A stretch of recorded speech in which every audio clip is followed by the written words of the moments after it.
നമസ്കാരം. നമ്മുടെ സയൻറ്റിഫിക് ടെമ്പറിൻ്റെ സ്വന്തം ആൾ പ്രൊഫസർ രവിചന്ദ്ര സാർ കഴിഞ്ഞ ദിവസം ശബരിമല പോയിരുന്നു. അപ്പോൾ ശബരിമലയിൽ ചെന്നപ്പോൾ അദ്ദേഹം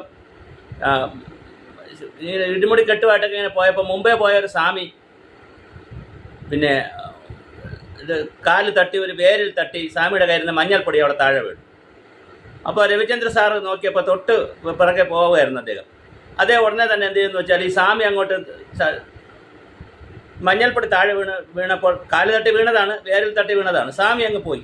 അപ്പോൾ ഈ രവിചന്ദ്ര സാറും എന്ത് ചെയ്തു, കുറച്ച് കഴിഞ്ഞിട്ടാണ് അങ്ങോട്ട്. അപ്പോൾ അദ്ദേഹം വിചാരിച്ചു അവിടെ ഇനിയിപ്പോൾ ദേവതാ സമ്പ്രദായം വരും എന്ന് വിചാരിച്ചിട്ട് ഒരു ഉപദേവൻ വരും എന്ന് വിളിച്ച് സ്വാമി ശരണം അയ്യപ്പ എന്ന് വിളിച്ചുകൊണ്ട് രവിചന്ദ്ര സാറും അവിടെ കുറച്ച് മഞ്ഞൾപ്പൊടി ഇട്ടു. പിന്നെ കുറച്ച് പേര് അങ്ങോട്ട് പോയി. പിന്നെ വന്നവരെല്ലാം അവിടെ മഞ്ഞൾപ്പൊടി ഇട്ടു. കുറച്ച് ദിവസം കഴിയുമ്പോൾ അവിടെ ദേവതാ സമ്പ്രദായം വന്നു, ഉപദേവത വന്നു. ഇത് കുറേ വർഷം മുമ്പാണ് രവിചന്ദ്ര സാർ പോയത്.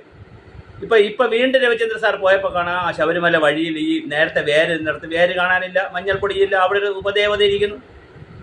എന്തൊരു വിവരക്കേടാണ് രവിചന്ദ്ര സാറെ നിങ്ങൾ ഈ ഷോർട്സിലൊക്കെ വന്നിട്ട് ഷോർട്ട് വീഡിയോയിലൊക്കെ വന്ന് പറയുന്നത്. എന്താണ് ഈശ്വരൻ, എങ്ങനെയാണ് ഈശ്വര സങ്കല്പം, എങ്ങനെയാണ് ദേവത വയ്ക്കുന്നത്, എങ്ങനെയാണ് വിഗ്രഹം വയ്ക്കുന്നത്, എങ്ങനെയാണ് ദേവത, എന്താണ് ഉപദേവത, ഇതൊക്കെ മനസ്സിലാക്കിയിട്ടില്ലേ സംസാരിക്കാവൂ. ദേവതാ സമ്പ്രദായം അറിയത്തില്ല, ഉപദേവതാ സമ്പ്രദായം അറിയത്തില്ല, ഈശ്വര സങ്കല്പം അറിയത്തില്ല. വായിൽ വരുന്നത് കോതയ്ക്ക് പാട്ടായിട്ട് അടിച്ച് കയറും. എങ്ങനെയാണ് ഭാരതീയരുടെ ഈശ്വര സങ്കല്പം? സകല സ്ഥലത്തും ഈശ്വരനുണ്ടെന്നും സകല ചരാചരങ്ങളിലും ഈശ്വരനുണ്ടെന്നും വിശ്വസിക്കുന്ന വളരെ വലിയൊരു സങ്കല്പത്തിൻ്റെയും വലിയ വലിയ വിചാരധാരയുടെയും വിചാരത്തിൻ്റെയൊക്കെ ഭാഗമല്ലേ ഭാരതം. അവിടെ എങ്ങനെയാണ് ക്ഷേത്രം പണിയുന്നത്? എന്തിനാണ് ക്ഷേത്രം പണിയുന്നത്? ക്ഷേത്രമെന്ന് പറയുന്നത് ഒരു ആത്മീയ അന്വേഷകനെ സംബന്ധിച്ചിടത്തോളം, ആത്മജ്ഞാനിയെ സംബന്ധിച്ചിടത്തോളം ഏറ്റവും പ്രാഥമികമായ പ്രൈമറി ഹെൽത്ത് സെൻറ്റർ പോലത്തെ ഏറ്റവും പ്രാഥമികമായ ഒരു കേന്ദ്രമാണ് ക്ഷേത്രം. അത് വിശേഷൽ ഗ്രാഹതയെ വിഗ്രഹം, അവിടെ ശില്പി ഒരു വിഗ്രഹം ഉണ്ടാക്കി കൊടുത്താൽ അവിടെ വിഗ്രഹം വയ്ക്കും, അവിടെ പൂജകൾ നടക്കും. അത് ആദ്യത്തെ കേന്ദ്രമാണ്. അവിടെ എങ്ങനെയാണ് ദേവതയെ വയ്ക്കുക, അവിടെ എങ്ങനെയാണ് ഉപദേവതയെ വയ്ക്കുക, ഇതൊക്കെ മനസ്സിലാക്കാതെ എന്തൊരു തള്ളാണ് സാറേ തള്ളുന്നത്. ദേവതാ സമ്പ്രദായത്തിൽ ഉപദേവതാ സമ്പ്രദായത്തിൽ ക്ഷേത്രം പണിയണമെങ്കിൽ, പൊതുവായൊരു ക്ഷേത്രം പണിയണമെങ്കിൽ എന്തൊക്കെ നടപടിക്രമങ്ങളുണ്ടെന്ന് അങ്ങേക്ക് അറിയില്ലേ?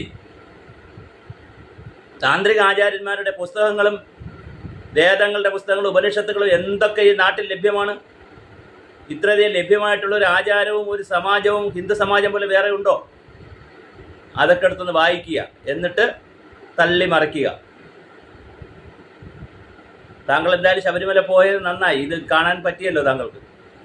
അവിടെ ദേവതയും ഉപദേവതയെ കാണാൻ പറ്റിയത് വളരെ സന്തോഷം. നമസ്കാരം.